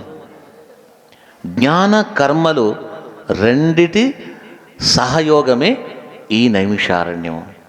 రెండు కావాలా? ఏదో ఒకటి చెప్పండి. రెండు ఉంటే మళ్ళీ కన్ఫ్యూజ్ అయిపోతాము. ఏదో ఒకటి ఉంటే సరిపోతుంది. కొన్నిటికి రెండు ఉండే తీరాలండి. ఒక పక్షి తీసుకోండి. ఆ పక్షి తన శక్తి కొలది పైకి ఎగురుతుంది, చాలా పైకి ఎగురుతుంది, కిందికి వస్తుంది. మనలాంటి వాళ్ళని చూస్తాం. ఈ పక్షి అంత ఎగరడానికి శక్తి ఎలాగుంది, ఏ సహకారంతో వెళుతుంది అంటే భగవంతుడు ఆ పక్షికి 2 రెక్కలు ఇచ్చాడు. ఆ 2 రెక్కల సహకారంతో వెళుతుంది. మనకు 2 కాళ్ళు ఇచ్చాడు, కాళ్ళ సహకారంతో తిరుగుతాం. పక్షి తన 2 రెక్కల చేత పైకి వెళుతుంది. 2 ఎందుకండి? ఒక రెక్క ఉంటే చాలు కదా, 2 ఎందుకు వేస్ట్ అని ఒక రెక్కను కత్తిరించి వేస్తే ఆ పక్షి ఎగురుతుందా? ఎగరలేదు, కింద పడిపోతుంది. జీవాత్ములనే పక్షి, మనము పక్షులమే, జీవపక్షి. ఆ జీవాత్మ అనే పక్షికి కూడా 2 రెక్కలు ఇచ్చాడు భగవంతుడు. ఒకటి సత్కర్మ అనుష్ఠానము, రెండవది తత్వజ్ఞానం. తత్వజ్ఞానాన్ని సంపాదించాలా, సత్కర్మ నిత్యకర్మానుష్ఠానము కావాలి. 2 ఎందుకండి? ఒకటే చాలు అంటే పక్షికి ఒక రెక్క ఎలా సరిపోదో మనకు కూడా 2 సాధనాల్లో ఒక్కటి ఉంటే సరిపోదు. సత్కర్మ ఆచరణ అంటే ఏమి? యజ్ఞయాగాదులు చేసేది, నిత్య మంత్ర జపములు అనుష్ఠానం చేసేది, ఈ తీర్థయాత్రలు సంచరించి వచ్చేది, ఏదైనా తోచినంత ద్రవ్యాన్ని సద్వినియోగానికి దాన ధర్మములు చేసేది, ఇవంతా సత్కర్మానుష్ఠానం. ఏది వద్దు చెప్పండి? దాన ధర్మాలు ఎందుకండి? వేస్ట్ అంటారా? ఎవడు ఏది ఇతరులకు ఇవ్వడో, సత్పాత్రలకు ఏది ఇవ్వడో, దానం చేయడో, అదాన దోషాచ్చ భవేద్దరిద్ర అని అంటారు. ఏమీ ఇవ్వకపోతే, దానం చేయకపోతే దరిద్రుడుగా పుడతాడట. దరిద్ర దోషము చేత, దారిద్ర ప్రభావము చేత తప్పులు పాపములు చేస్తాడు. దీనికే మళ్ళా పాపాన్ని సంపాదించి తిరిగి ఆ పాప కూపములోనే పడిపోతాడు. అందుకే మన శక్తి ఉన్నంత మనము సద్వినియోగము అవుతుంది అనే చోట మనం దానం చేయాలి. దుర్వినియోగం అయితే చేయొద్దు, సద్వినియోగం చోట చేయాలి. మన దాన ధర్మాలు వద్దా? తీర్థయాత్రల సేవ వద్దా? ఎన్ని సంవత్సరాల నుండి మనము ఎన్ని జన్మలెత్తి వచ్చి ఉంటామో, ప్రతి జన్మలో మోసుకొని వస్తున్నాం పాపాలు. దానికి అంతు లేదట. మన పాపములు మేరు పర్వతము, మందర పర్వతము కంటే చాలా ఉన్నతంగా ఉంటుందట. అది క్షీణించిపోవాలంటే ఎలాగా? ఆ పర్వతాన్ని కొట్టి పడగొట్టి సమతలం చేయడానికి ఒక వ్యక్తికి సాధ్యమవుతుందా? పెద్ద పెద్ద పర్వతాన్ని మనకు దాన్ని కొట్టి ఏదో ఒక త్రవ్వే సాధనాలతో త్రవ్వి చేయగలుగుతామా? సాధ్యం కాదు. ఆ పర్వతముల కంటే మన పాప పర్వతం చాలా పెద్దదట. అది ఖర్చు కావాలా, అది పోవాలా, అదంతా పూర్తిగా వెళ్ళిపోవాలా. ఒక నది బాగా ప్రవహిస్తుంది, ఈ నది నీళ్ళంతా ఖాళీ చేసేస్తాం అని సంకల్పించి ఎవడైనా ఒక చెంబు తీసుకెళ్ళి నీళ్లు తీసి పక్కకు పడేస్తూ నదిని ఖాళీ చేస్తాం అంటే సాధ్యమవుతుందా? అది పెద్ద బావి నీరునే ఎంత పంప్ సెట్ పెట్టి నీటిని పంప్ చేసి బయటికి పంపినా తిరిగి ఆ బావికి నీళ్ళు వస్తుంది. ఆ బావి కంటే, ఆ నది కంటే పెద్దది మన జీవస్వరూపము, మన యొక్క స్వరూపం. మనం చేసిన పాపాలు చాలా ఉంది. ఆ పాపములు బయటికి పోతూ ఉంటే ఇంకా స్టాక్ ఉండే పాపాలంతా బయటికి వస్తుంది. అవంతా పోవాలన్నట్టయితే సత్కర్మానుష్ఠానం అనేది ఉండాలి. భగవన్నామస్మరణ, నిత్యం మనకు తెలిసినంత రీతిగా భగవంతుని పూజ, తీర్థయాత్రల సంచరణ. తీర్థయాత్రానికి వెళ్ళండి, కనిపించిన మంచి మహానదులుంటే స్నానం చేయండి. తీర్థయాత్రలకు వెళతాం, ఎట్లంతో చూస్తామని 10 మంది వెళ్ళి ఫోటోలు తీసుకోవడానికి వెళతాము.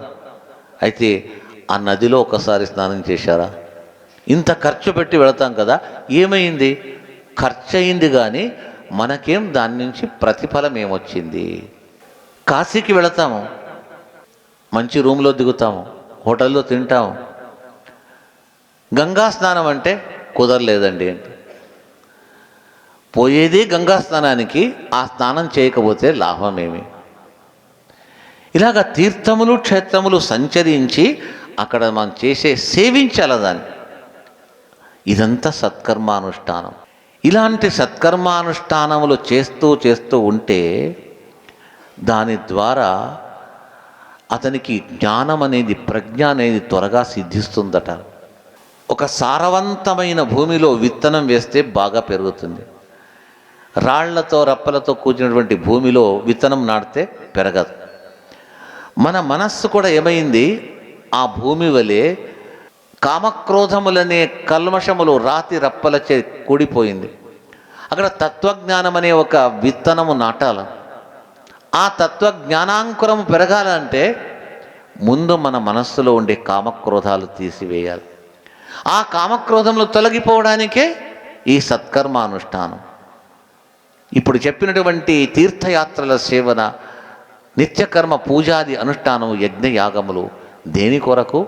కర్మణా జ్ఞానమాతనోతి అని. మనం చేసిన సత్కర్మానుష్ఠానమే దివ్యమైన జ్ఞానాన్ని మనం కలిగిస్తుందట. బ్రహ్మజ్ఞానము కావాలన్నా కర్మానుష్ఠానం చేయి. ఆ జ్ఞానం అనేది వచ్చేసి ఉంటుంది. ఒక గురువు వచ్చి పైనుండే ఒక కర్టన్ వేసినట్టుగా వేసి ఉంటారు. ఆ పరద, దీన్ని, ఆ కర్టన్ను తొలగించేస్తాడు. ఆ స్వతసిద్ధమైన నీ జ్ఞానం నీకు తిరిగి వస్తుంది. అది గురూపదేశము చేత ఆ జ్ఞానము లభిస్తుంది. ఆ గురువు ఎప్పుడు వస్తాడు, ఎప్పుడు మనకు జ్ఞానం వస్తుంది అంటే సత్కర్మానుష్ఠానం చేసినప్పుడే. అందుకే అవి రెండూ ప్రతి జీవునకు ఎప్పుడు జన్మ జన్మలకు కర్మ మార్గము, జ్ఞాన మార్గము రెండూ కూడా ఉండాలి. రైలు వెళ్ళడానికి రెండు పట్టాలు ఎలా ముఖ్యమో మన జీవన మార్గములో కూడా కర్మ మార్గము, జ్ఞాన మార్గం అని రెండు కూడా అత్యవశ్యంగా ఉండాలా అనేది ఈ నైమిషారణ్య భూమి మాకు సూచిస్తుంది. ప్రతినిత్యము గొప్ప గొప్ప యజ్ఞాలు చేసేవారు.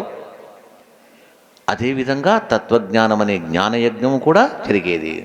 ఈ విధంగా సూత పురాణికులు శౌనకాది మహర్షులకు ఈ భాగవత తత్వజ్ఞానమనే ఉపదేశాన్ని చేసి వాళ్ళందరికీ కూడా ఆ వ్యాస భగవానుని యొక్క అద్భుతమైన దర్శనాన్ని కలిగించారు అని చెప్పేసి చెప్తున్నారు. మనము కూడా ఈ భూమికి ఇక్కడికి వచ్చాం. పవిత్రమైన, ఇందాకే విన్నాం మనం, ఇది చాలా పవిత్రమైనటువంటి కర్మభూమి అని చెప్పేసి. ఇంకోటి వరం ఉంది ఈ భూమికి.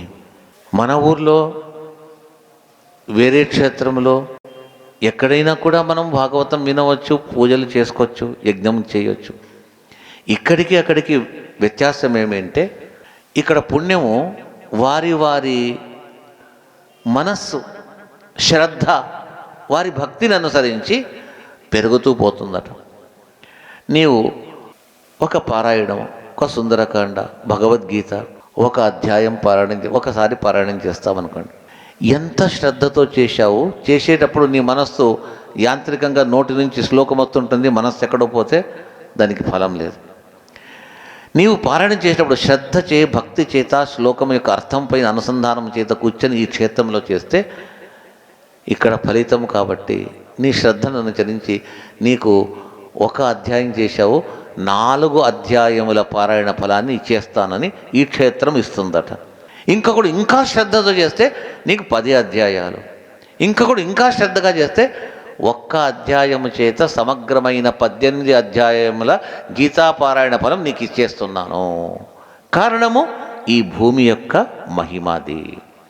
ఒక యజ్ఞం చేస్తే 4 యజ్ఞములు, లేదా ఇంకా శ్రద్ధగా, ఇంకా భక్తితో చేస్తే 100 యజ్ఞముల యొక్క ఫలితం వస్తుంది.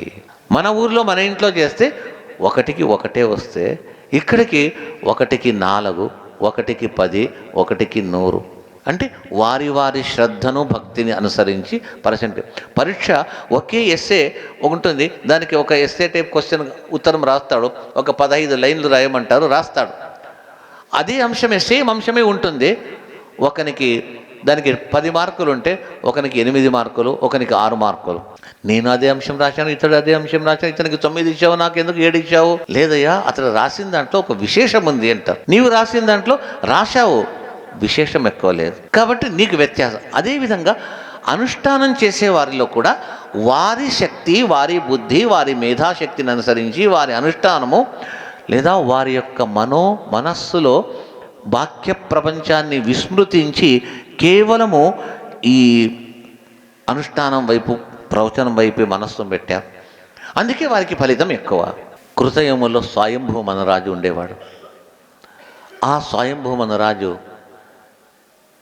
సంతానం లేదని నైమిషారణ్యానికి వచ్చాడు. గోమతి తీరంలో ఆశ్రమం పెట్టుకొని, ఆశ్రమాన్ని నిర్మించుకొని గోమతి స్నానం చేసి తపస్సు చేస్తూ వచ్చారు. అది కృతయుగంలో. తపస్సు బాగా కొన్ని సంవత్సరాలు సాగింది. మహావిష్ణువు ప్రత్యక్షమయ్యాడు. ఎందుకు చేశావయ్యా తపస్సు? నాకు సంతానం లేదు, పుత్ర సంతానం కావాలా తెలుసు భగవంతునికి.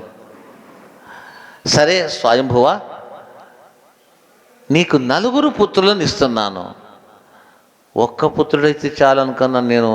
నీ ఎందుకు 4 ఇస్తానంటే, లేదు, ఈ క్షేత్రం యొక్క మహిమ చాలా గొప్పది. నీ ఒక్క పుత్రుడు అడిగావు, అయితే ఈ క్షేత్రం వద్దన్నా నీకు 4 కుమారులను ఇస్తుంది. అయితే ఇప్పుడు కాదు, వచ్చే యుగంలో నీకు వస్తుంది సంతానం కలుగు. ఈ ఈ మన్వంతంలో కలగవచ్చు.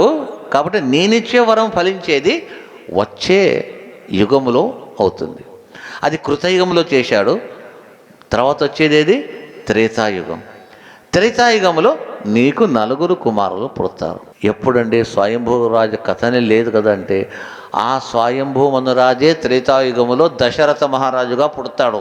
ఈ దశరథుడు కృతయుగంలోని స్వయంభూరాజే త్రేతాయుగంలో దశరథ మహారాజుగా పుట్టాడు. 60,000 సంవత్సరాలు గడిపినా కూడా సంతానం కాక ఇంకా నిరాశచే ఉన్నప్పుడు, సరే నీ పుణ్యము ఉంది, పుణ్యానికి విఘ్నం ఉంది, ఆ విఘ్నము రాజసూయ అశ్వమేధ యాగము పుత్రకామేష్టి యాగం చేయమని చెప్పగా, పుత్రకామేష్టి అశ్వమేధ యాగములో చేయించి తద్వారా 4 కుమారులను పొందగలిగాడు. ఎవరు? దశరథ మహారాజు. కారణము అతడే కృతయుగములో నైమిషారణ్యములో చేసిన తపోబలము చేత తాను ఇక్కడ 4 కుమారులను పొందగలిగాడు. అంటే 1:4, 1కి 4 ఫలితాన్ని పొందగలిగారు. అదే మనం కూడా ఇదంతా ఎందుకు వింటున్నామంటే, ఈ వినడం వల్ల మనం ఏం అర్థం చేసుకోవాలా? మేము ఈ భూమికి వచ్చాము, 7 రోజులు ఉంటాము. ఈ 7 రోజుల్లో మంచి పనులు, మంచి కథాకాక్షేపము, మంచి పూజలు, మంచి జపము, నామస్మరణము చేసి మేము కూడా ఎక్కువ పుణ్యాన్ని సంపాదించాలా అనే భావన మనలో రావాలా అనే ఉద్దేశం చేత ఈ క్షేత్ర మహిమ ఆ విధంగా చెప్తుంది. ఇంత చెప్పారని మాత్రం అనుకోకూడదు. ఇంకోటి కూడా మనము దీనికి యాడ్ చేసుకోవాలి, కలుపుకోవాలి. ఏమి?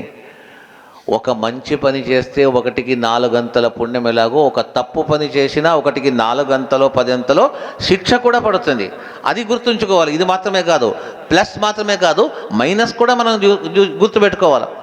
చేసిన మంచి పనికి 1కి 4 10 పుణ్యం రావడం ఎంత ముఖ్యమో, అంతకంటే తప్పు పనికి కూడా శిక్ష కూడా దానికి సరిసమానంగా ఉంటుంది అనేది కూడా మనం గుర్తుంచుకోవాలి. ఈ విధమైనటువంటి శ్రీమద్ భాగవతాన్ని ఈ భూమిలో చెప్పడం ఉద్దేశం, ఇక్కడ వినడము, ఇక్కడ సూత మహర్షికి చెప్పాలనే కోరిక కలిగి రావడానికి కారణము కూడా ఇదే.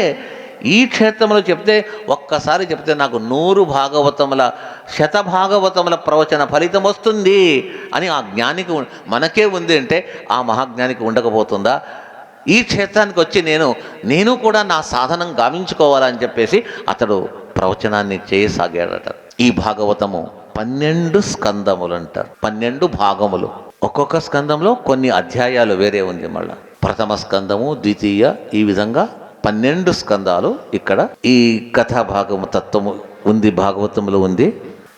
ఒక్కొక్క స్కందములో మొదటి స్కంద భాగవతం అంటే ఇప్పుడు చెప్తున్నాం కదా, పీఠిక అంటే ఉపోద్ఘాతం.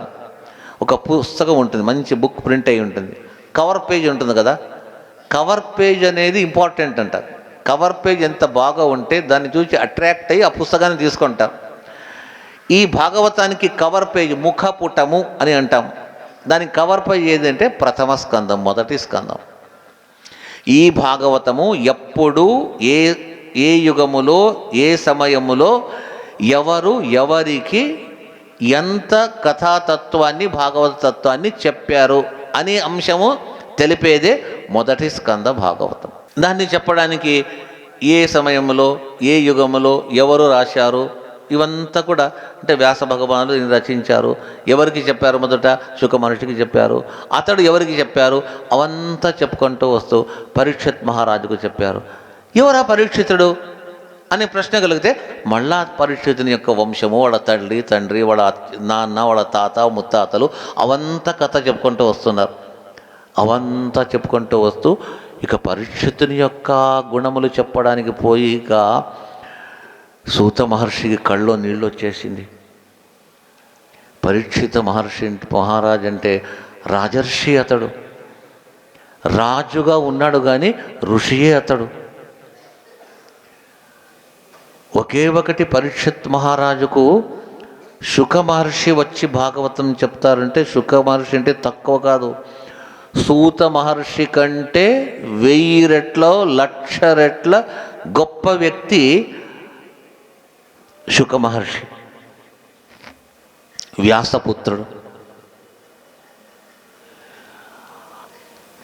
తండ్రి రచించాడు వ్యాస మహర్షి, గట్టిగా తన దగ్గర పెట్టుకున్నాడు. మిగతా 17 పురాణాలు రచించి ఒక్కొక్క శిష్యులకు ఇచ్చేసి మీరు చెప్పుకోండి కథ అని. భాగవతాన్ని మాత్రం ఇవ్వలేదు. కొన్ని కీ పోస్టులు ఉంటుంది కదా, స్టేట్ గవర్నమెంట్ కానీ సెంటర్లో కానీ కొన్ని పోర్ట్ఫోలియోస్ ఉంటుంది కదా, త్వరగా ఎవరికి ఇవ్వరు. సెంట్రల్లో ఎక్స్టర్నల్ అఫైర్స్ అంటారు, ఎక్స్టర్నల్ మినిస్టర్ కావచ్చు, హోమ్ మినిస్టర్ కావచ్చు, ఇలాంటి ఫైనాన్స్ సంబంధమైంది ఎవరంటే వాళ్ళకి ఇవ్వరు. తమ చేతిలో పెట్టుకొని చూచి తర్వాత ఇస్తాము. మిగతా పురాణంలో కొందరు శిష్యులకు పంచిపెట్టి అష్టాదశ పురాణాల్లో భాగవతాన్ని మాత్రమే రచించి దానికి గుడ్డ చుట్టి తన ఆశ్రమంలో తన దగ్గర పెట్టుకున్నారు వ్యాస మహర్షి. ఎవరికి చెప్పాలా? ఇది అందరికీ ఎట్టంటే ఇచ్చేది కాదు, చెప్పేది కాదు. చాలా విలువైనటువంటి ఆస్తి ఇంట్లో ఉంటుంది. 10 మంది కుమారులు ఉంటారు తండ్రికి. చాలా విలువైన దాన్ని ఏం చేస్తాడు?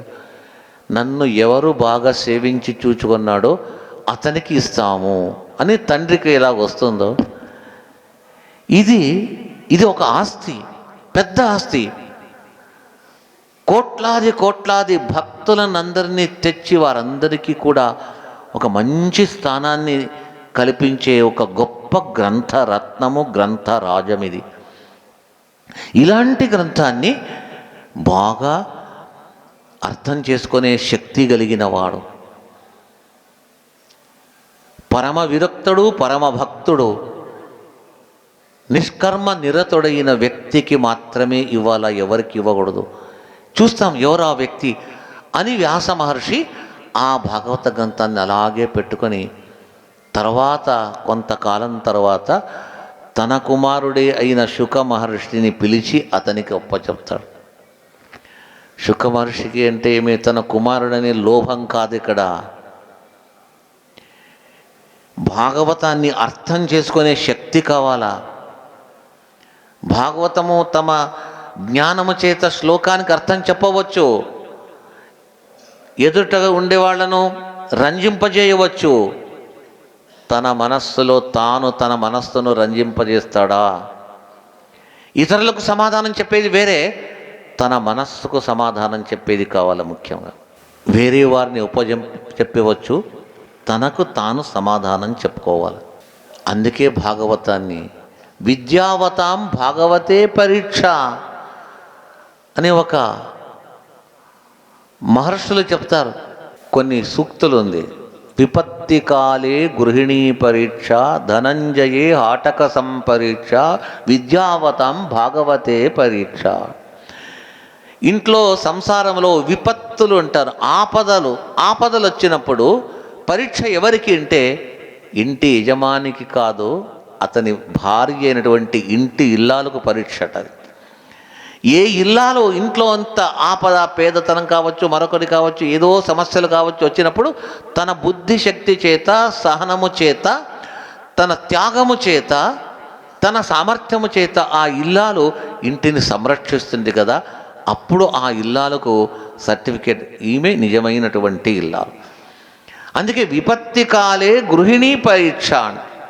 గృహిణికి పరీక్ష ఎప్పుడు అంటే ఇంట్లో వచ్చిన సమస్యలను పరిష్కరించే సమయం వచ్చినప్పుడు ఆమె యొక్క కౌశల్యాన్ని చూపిస్తుంది. నిజమైన బంగారు కాదా అంటే దాన్ని ఆ కొలిమిలో వేసి మంచి నిప్పులో వేసి దాన్ని కాల్చి దాన్ని పరీక్ష చేస్తారు. అలాగే విద్యావంతులకు, జ్ఞానులకు పరీక్ష ఎక్కడ అంటే విద్యావతాం భాగవతే పరీక్ష. విద్యావంతులకు చక్కగా చెప్తారు, ప్రవచనం చేస్తారు. ఎక్కడ పరీక్ష అంటే భాగవతంలో పరీక్ష చేయాలి. ఒక మహారాజు బాగా విద్వాంసులను, వేద పండితులను ఆదరించేవాడట. అయితే ఆ రాజు గొప్ప జ్ఞాని కూడా. రాజు మాత్రం కాదు, అన్ని శాస్త్రాలు చదువుకున్నాడు. ఒక పేద బ్రాహ్మణుడు భాగవతం బాగా, తనకు మంచి బుద్ధిశక్తి ఉంది, జ్ఞానం ఉంది. నేను భాగవతాన్ని ప్రదర్శించి రాజు దగ్గర నుంచి ధనం తీసుకొస్తానని వెళతాడు. రాజా, చెప్పండి స్వామి, భాగవతం చదువుకొచ్చాను, నీవు అడుగు, ఎక్కడ అడిగినా నేను చెప్తాను, అయితే నాకు కోరినంత ధనాన్ని ఇవ్వు. ఇస్తానన్నాడు రాజు. అయితే ఒక మాట చెప్తాడు, నీవు భాగవతాన్ని ఇంకా బాగా చూసుకొస్తే బాగుంటుంది, చూసుకొని రాపో. మళ్ళీ పోతాడు, బాగా చదువుతాడు, మళ్ళీ వెళతాడు. ఇప్పుడు నీవు ఎక్కడ అడిగినా చెప్తాను, నాకు అడిగిన డబ్బు ఇస్తావా? లేదు, ఇంకా భాగవతాన్ని బాగా చదువుకోరాపో అంటాడు. 10 సార్లు తిప్పుతాడు, అలా 10 సార్లు వెళతాడు. ఎందుకు రాజు నన్ను ఇంత అంటున్నాడు అని ఒకరోజు రాత్రి నిద్రనే పోలేదు. భాగవతం అంతా అమూలాగ్రంగా శోధిస్తాడు. ఒక్కొక్క శ్లోకాన్ని, 1 రోజు, 2 రోజులు, 3 రోజులు దాటింది, కొన్ని నెలలు దాటింది. భాగవంతం అంతా బాగా తెలుసు. ఒక్కొక్క శ్లోకాన్ని అనుసంధానంతో వెళుతూ పోతాడు. ఒకచోట శుక మహర్షి పరీక్షత్ మహారాజుకు చెప్పే సందర్భంలో, ఈ మహాజ్ఞానులు దేహాన్ని వదిలే సందర్భంలో చివరి కాలము ఎలాగుంటారో, ఏ విధంగా ఉండాలా అని సూచనలు చెప్తూ, గృహస్థ ధర్మాన్ని కూడా చెప్తూ, ఎలాగుండాలా గృహస్థులు అంటే వారికి ఆ కర్మానుష్ఠానం చేస్తూ వెళ్ళండి. అయితే ఒకటి మాత్రము, నన్ను రక్షించేది దేవుడు కానీ మనుష్యులు కాదు. ఆపద వచ్చినా, సంపద వచ్చినా, ధనము కావలసి వచ్చినా, సమస్యలు పరిష్కారానికి కూడా నా బంధువులు కాదు, ధనవంతులు కాదు, మనుష్యులు కాదు, భగవంతుడే. ఎందుకు తానే చెప్పాడు, అనన్యా చింతయంతో మాం ఏ జనా పర్యుపాసతే తేషాం నిత్యాభియుక్తానాం యోగక్షేమం వహామ్యం. నన్ను అనన్య భావనతో కొలవండయ్యా, మీకు ఏ ఆపద వచ్చినా నేను చూసుకుంటాను అంటాడు. అంత రక్షకుడు భగవంతుడే, మనవాళ్ళు కాదు. ఎలాంటి ఆపద సమయం వచ్చినా చేయి చాచి ధనికులను, ధనముతో మదించిన వ్యక్తుల దగ్గరికి వెళ్ళి మీకు కష్టం వచ్చిందని చేయి చాచి అడగొద్దండయ్యా. ఇది భాగవతంలో ఒక చోట చెప్తారు. నీకు ఆపద వచ్చిందా, కష్టపడు, ఈ జన్మలో నీకు భగవంతుడు ఇచ్చినటువంటి నీ ప్రారబ్ధ కర్మ అనుకో, ఉన్న దాంట్లో కాలం గడుపు. అంతేకాని చేయి చాచి నాకు కష్టం వచ్చిందయ్యా, నా కష్టాన్ని పరిహరించని అడగొద్దు. అలా అడిగితే పుట్టించిన భగవంతుణ్ణి అపమానం చేసిన ఫలం వస్తుంది నీకు.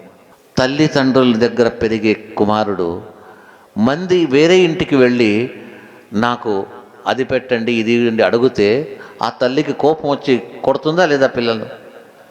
అలాగా పుట్టించిన భగవంతుడే మమ్మల్ని రక్షిస్తూ ఉండగా వెళ్ళి వేరే వాళ్ళను చేయి చాచి అడగడమా? ఇది జ్ఞానుల బుద్ధివంతుల లక్షణము కాదు అని భాగవతము ఒక చోట శుక మహర్షి పరీక్షితుకు చెప్పే ఘట్టాన్ని ఈ విద్వాంసుడు చూస్తాడు. అప్పుడు చూస్తాడు భాగవత గ్రంథాన్ని కట్టేసి మర్నాడు ఉదయం లేచి రాజు దగ్గరికి వెళతాడు. రాజా, నేను భాగవతాన్ని చదవలేదు, కొద్దిగా తెలుసుకున్నాను, ఇంకా చాలా తెలుసుకోవాలా, నాకు మళ్ళా వస్తాను నీ దగ్గరికి, నాకు ధనం వద్దు, తెలుసుకొచ్చి నీ దగ్గర చెప్తాను, భాగవతాన్ని ప్రవచనం చేస్తాను, విను చాలు అంతే, నాకేమొద్దు, వెళ్ళి వస్తాను అంటే ఆ రాజు రమ్మంటాడు. లేదు, నీవు ఇప్పుడు భాగవతాన్ని పూర్తిగా అర్థం చేసుకున్నావు, నీకు భాగవతం తెలిసింది, ఇక రావద్దు, నీవు ఏ దేవుని నమ్ముకున్నావో అతడే నిన్ను రక్షిస్తాడు, వెళ్ళు అని రాజు పంపిస్తాడు. అందుకే విద్యావతాం భాగవతే పరీక్ష. విద్వాంసులకు ఎక్కడయ్యా పరీక్ష అంటే భాగవతంలో పరీక్ష. అంటే ఇక్కడ రెండు ఉంది, ఒకటి థియరీ, ఒకటి ప్రాక్టికల్. ప్రతి మనిషి కూడా తన జీవనంలో రెండు పరీక్షలు రాయాలి. ఎంబీబీఎస్ చదివే వాళ్లకు ఏముంటుంది? ప్రాక్టికల్స్ ఉంటుంది, థియరీ ఉంటుంది కదా. థియరీ ఫెయిల్ అయినా ఫెయిలే, ప్రాక్టికల్స్ ఫెయిల్ అయినా ఫెయిల్యూర్. మన జీవనంలో కూడా ప్రాక్టికల్స్ ఎగ్జామ్స్ ఉంది, థియరీ ఉంది. అయితే థియరీ మాత్రం చూస్తూ నాకు బాగా తెలుసు అంటే కాదు, జీవనంలో అక్కడ చెప్పిన దాన్ని ఆచరించావా? అందరికీ ఇది, ఒక బ్రాహ్మణులకు కాదు, ఒక క్షత్రియులకు కాదు, అందరికీ కూడా మీకు చెప్పబడినటువంటి అంశాన్ని కేవలం విని మాత్రం 10 మందికి చెప్తున్నారా? నీ జీవనంలో ఆచరించావా? ఎంతవరకు ఆచరించావు? నీ ఆచరణ చూసి వేరే వారు కూడా నేర్చుకుని వారు ఆచరిస్తున్నారా? ఇలాగా ఆచరణ అనేది ఒకటి, జ్ఞానాన్ని పొంది తెలుసుకోవడము ఒకటి. అది థియరీ అయితే, ఇది ప్రాక్టికల్స్. ఇది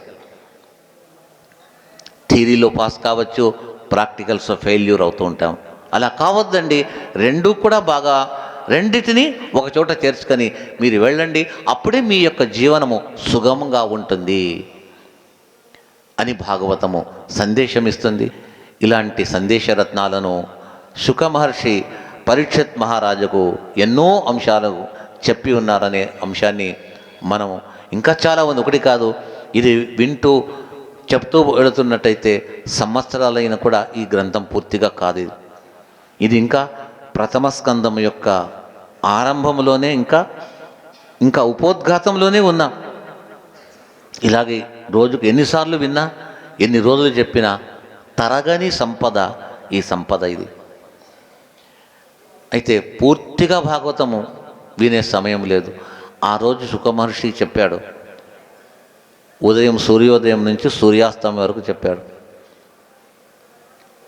వాళ్లకు చెప్పే శక్తి ఉంది, వినే శక్తి అక్కడ ఉండే వాళ్ళకు ఉండింది. ఇప్పుడు చెప్పేవాళ్ళు శుక మహర్షి కాదు, వినేవాళ్ళు పరీక్షత్ రాజు కాదు. అయితే మనకు భాగవతం ఎందుకంటారా? లేదు, మనము కూడా శుక మహర్షి మార్గంలో వెళ్ళాలా, పరీక్షతులోనే కావాలా. ఆ ఒక్క అంతస్తుకు ఎక్కలేకున్నా ఆ మార్గంలో అయినా మనం వెళ్ళాలా అనే టార్గెట్ మనం పెట్టుకోవాలా. మనము పరీక్షత్ రాజు వలె మేము కూడా పోరాడాలా, మేము కూడా ఈ విధంగా భాగవతం వినాలా అనే తపన మనలో కలగాల.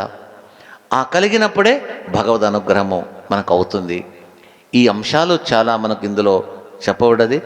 రోజు కూడా 7 రోజుల్లో ఎంతవరకు సాధ్యమవుతుందో తిరిగి మధ్యాహ్నం సాయంకాలం ఈ ప్రవచనం ఉంటుంది. Like and subscribe Eagle Media Works.